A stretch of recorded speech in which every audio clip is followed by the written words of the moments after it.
Hello, everyone. Happy Thursday to you. It's on Facebook.com, Facebook Live, YouTube.com, Kevin Olenick, Spreaker.com, Kevole, Soundcloud.com, Kevole. Good morning to you, and lots to talk about. I wanted to get on here to do a quick review of the UCP. It's hard to say UCP. UCP leadership debate that happened last night. I had a chance to watch it here in Vancouver, so I thought I would give some quick some thoughts on that. And as I was getting ready to get all set up, a couple of other things happened, including the Flames releasing their arena proposal. So I wanted to give some quick thoughts on that. So there may be a couple of things that we talk about here. So wanted to catch it all at once. So first of all, I'm sure, like many of you, you've gotten a few emails. I'm on the email list for all the leaders that are running for the United Conservative Leadership, and I would like to congratulate. I received an email from the Jeff Callaway campaign congratulating him on his win last night. So let's start there. Congratulations, Jeff Callaway. You won the debate last night, according to the email that was sent. Bryan Jean's campaign also sent an email congratulating him on his win last night at the debate. So congratulations as well to Bryan Jean on winning the debate, according to his campaign. And Jason Kenney also sent that email. Jason Kenney's campaign sent in an email congratulating him on winning the debate last night.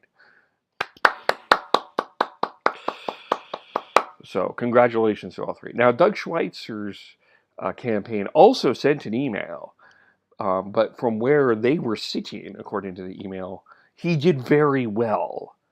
But they didn't say he won, but he did very well. So congratulations, Doug Schweitzer. Apparently you did very well last night. So, but we'll just go through the kind of my thoughts, and I'll give the winner, in my opinion, kind of the winner of the debate early. And I'll start with the first, Jeff Callaway. And I have to start by being honest.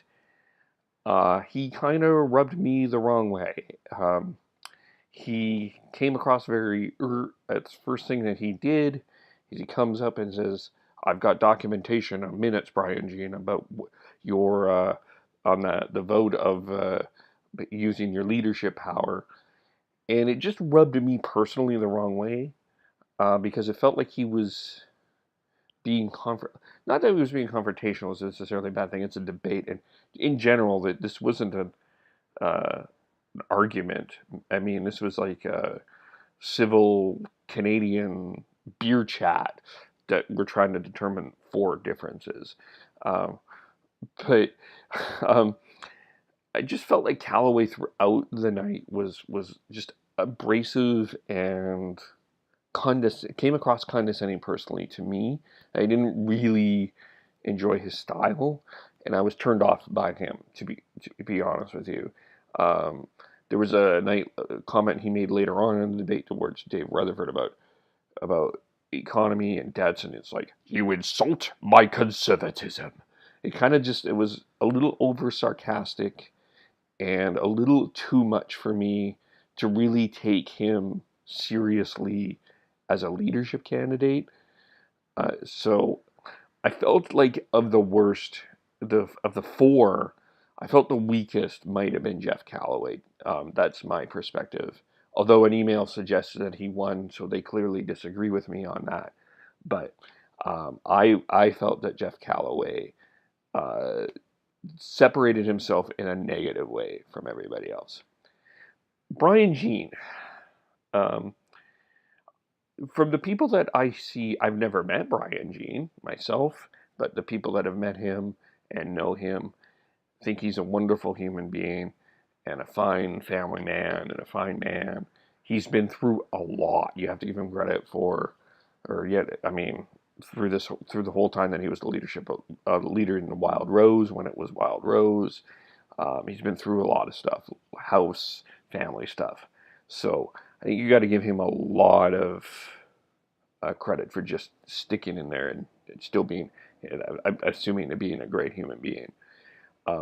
I don't know if this type of debate style fits what we get to know Bryan Jean. I get the sense, and I could be wrong, and he even mentioned this in the debate last night in Calgary. He mentioned that he's not the most polished of politicians. He kind of admitted that himself. And I'm not saying necessarily we need to polish or perfect. I don't feel that the debate style is where we get to know Bryan Jean. I think he's more comfortable in a one-on-one environment. So while I think he may have taken a step back in this, and I was a bit confused by some of the things, I do know that he wants to stop managers who manage managers who manage managers who manage managers who manage managers. He wants to stop that all. Managers who manage managers. That needs to stop, and give credit to the frontline worker.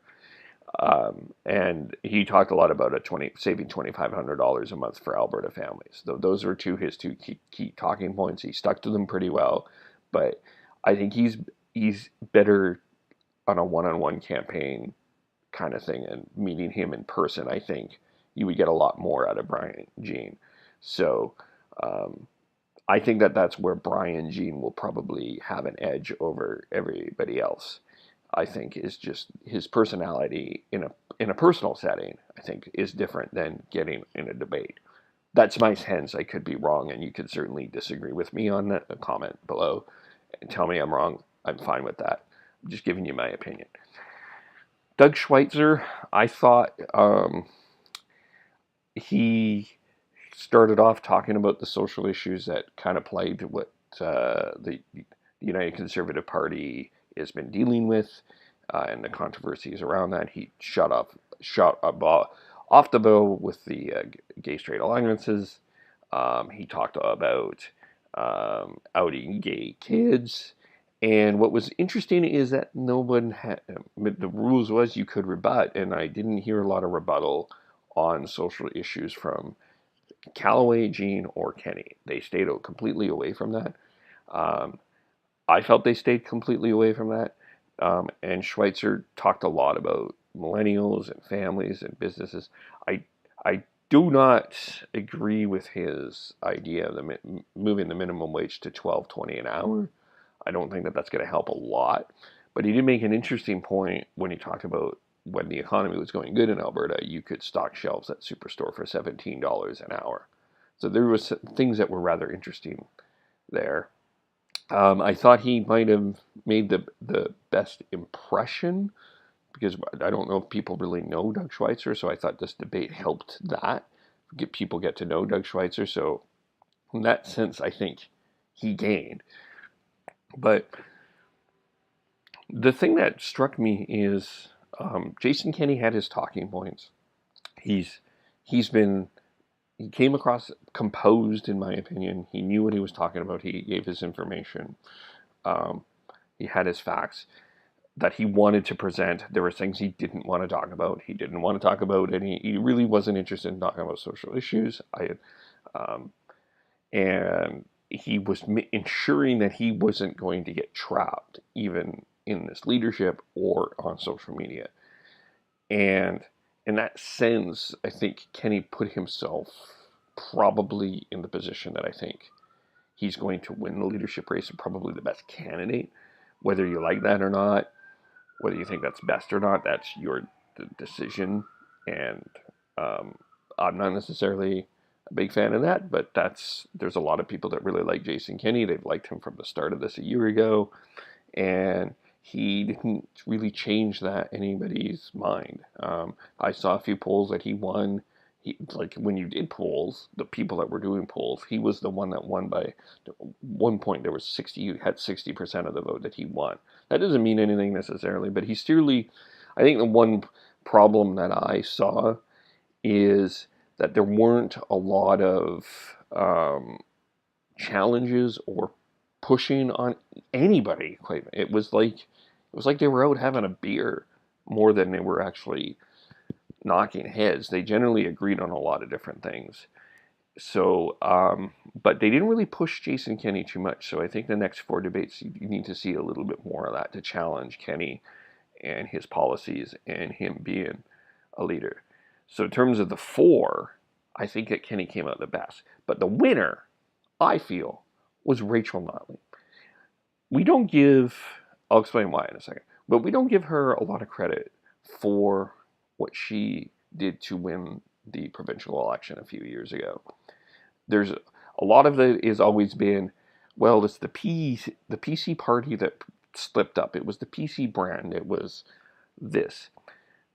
But in all of that, there was an opportunity, certainly for the Wild Rose, which was the second place party, to take over. The NDP were not necessarily on the radar. And through the provincial debate and a number of other things, I think the way that she presented herself, even from, I remember going to an NDP leadership forum, from that moment, from then on, I think that she's very astute, very savvy, very intelligent, and I don't think she gets enough credit for the type of politician and person that she is. And don't assume just because you're having a leadership party debate, UCP, and you've got everything going, and this was a common theme, the assumption that the 4 of these guys gathered in this room together are going to are going to win the election in 2019. Don't underestimate Rachel Notley. Yes, she's not very popular right now, but she's a very smart, intelligent woman, and she gave another example last night. Of course, this event was on Facebook Live, like the one we're watching right now, and someone tweeted out that, oh, look, the Premier is joined the conversation, and she sent out a GIF basically with the popcorn, someone eating and having a popcorn. So very witty, very, very intelligent, and not someone that I think should be underestimated. So she kept herself kind of relevant in the sense that she's just reminded everybody, this is not over. This is not a coronation for the next premier of the province. You're not, it felt like first Notley, then Trudeau, then the world last night a little bit, didn't it? It felt like all 4 of them said we need to first stop Notley, then stop Trudeau, then, I don't know. Maybe they'll be part of the Avenger Affinity Wars. Who knows? Who knows? But I felt like Notley kept herself kind of relevant and humorous. And there's in my opinion, it was nice to see that. And I think made a good step and an interesting impression to me because she made it, without saying anything, made a nice remark. So I think Notley, I would go with Notley in terms of gaining most. But Kenney probably shows himself as the true leader of this party, and it's been his vision that that has been followed. So those are my opinions on that. The other thing that broke this morning as I was getting ready is Rick Fraser, a pretty prominent MLA in Calgary, who's been involved in the Conservative Party for years, is going to sit as an independent, and that will be interesting. He's facing a lot of flack early on Facebook that he's no longer a Conservative, and he's defending himself on that. So that, I think, will be interesting to see the next few days ahead, what is going on. I'll just quickly go through if there's any comments. You're right about Notley. Something I learned from Stephen Carter is that people who take policy risks come out ahead. And I think you're right about, oh, so thank you. Yeah, those are good comments. There's other ones. And the other one was Schweitzer does seem to be echoing a lot of leftist stuff on GSE. But it feels like that's a big topic that I think even a lot of Conservatives are actually worried about, is that perception of provincially and federally of the Conservatives ignoring the Gay Straight Alliances and how that was all handled. I think that that's still going to be a big topic of conversation going forward. So I thought it was actually important that Schweitzer brought that up, because it's still something that we're still talking about in Alberta. So I still find that's still important there. The other thing we need to talk about, and this just broke as I was getting prepared, was the Calgary Flames ownership has released their details of their proposal. And just pulling it up here as we got. And it kind of confirms what I was thinking about all along about the ownership or the city's proposal, is there from their perception. And I want to get a few things out of the way here before as we go on. I don't have a problem with libraries at all. Where in Vancouver, there's a fantastic library, Central Library downtown that I go to all the time. I sit and read there. I will sit sometimes and write or look for jobs. Or they have a recording studio there that I use every once in a while. They were doing some revamping over the summer, but I hope to get to use that again. And they now have some editing equipment. So, and they do a lot of great things. So absolutely, I think libraries are very important, and I find those to be very important, and a big city should have that. I also think it's important to have a science center. Again, in Vancouver, there's a great one, the Main Street Science World one, that's always very busy. Bikes go by. It's in a great location, overlooking the river. You can see it's in a beautiful location, and it's a lot of fun, and people go all the time. It's one of the top tourist destinations in Vancouver. So absolutely, I agree that we need Calgary needs a science center as well. So it's just, to me, where I feel that the difference in my position is than others, or than some that are opposed, is I feel like we're trying to decide, do we need a library, a science center, or an arena? And I think that we can have all of that. Calgary's still a city of 1 million people. I know things seem to be very tough, or are very tough right now, as mentioned, interestingly enough, in the debate last night, and we've seen. But I don't necessarily think that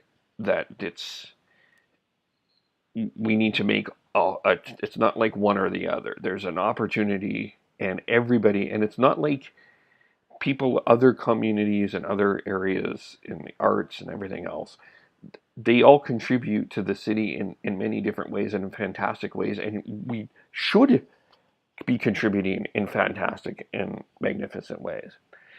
But I'll just read this. This is from the Flames presentation. They prettied it up. For more than a decade, the Flames have had a vision for Calgary and our fans, a place where all Calgarians can unite in active living, sports, and entertainment. A center for the community and destination to world-class events. A new arena would be the catalyst for a thriving and active community we can all enjoy. When evaluating a project of this magnitude, there are many factors to consider, including the economic, social, and cultural impact, as well as strategic development. Summary data below. For more, go to calgaryflames.com/arena.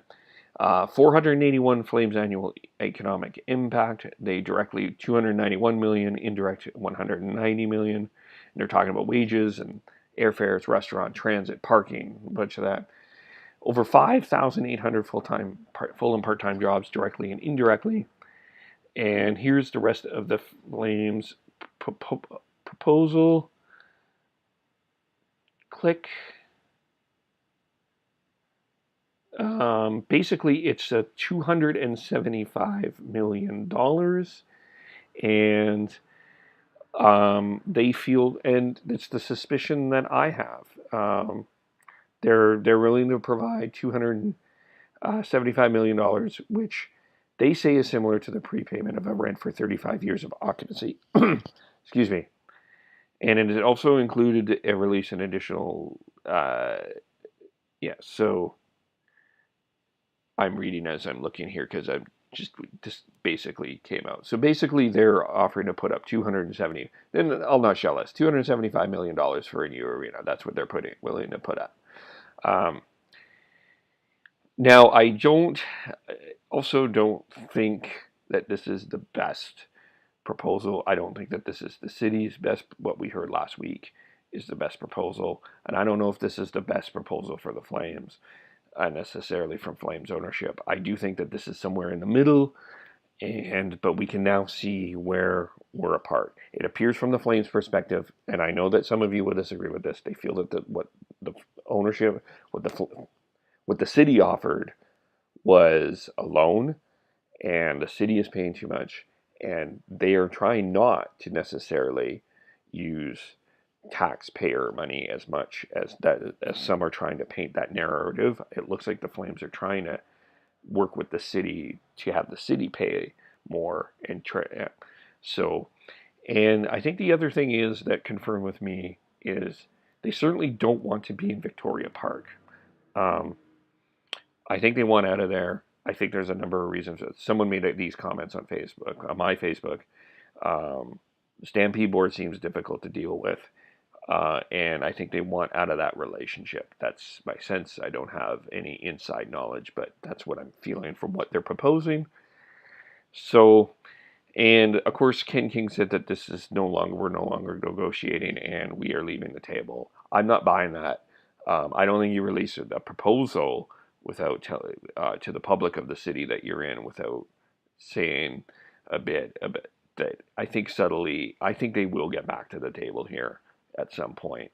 I just think that cooler heads need to prevail. I think the election needs to happen and they will get back to the table. And I think things will get straightened out. There's going to be a lot more bluster and yelling as we go through this. So there we go. That's what I have to say on that. Follow me on Twitter at KEVOLE. Comment below here on Facebook. I'll see if there's any more comments. Comment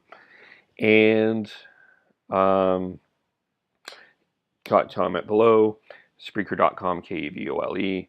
Soundcloud.com, KEVOLE. Tomorrow morning, I will not be on doing a Facebook Live because as I said last week, I wanted to start interviewing some of you people because I think your stories are very interesting of how you've gotten to where you are. And we have our first guest, and I'm recording the interview tomorrow. It is a colleague from Van Arts named Sminny Miller. She, like me, was an adult that went back to school and studied broadcasting. She's doing very well, and I think would be really great to hear her story. And so I'm looking forward to that. Comment on anything that you see fit on my Facebook. Follow me on Twitter. Soundcloud.com, Spreaker.com, KVOLE. Have a great day. We will talk to you all soon. Bye.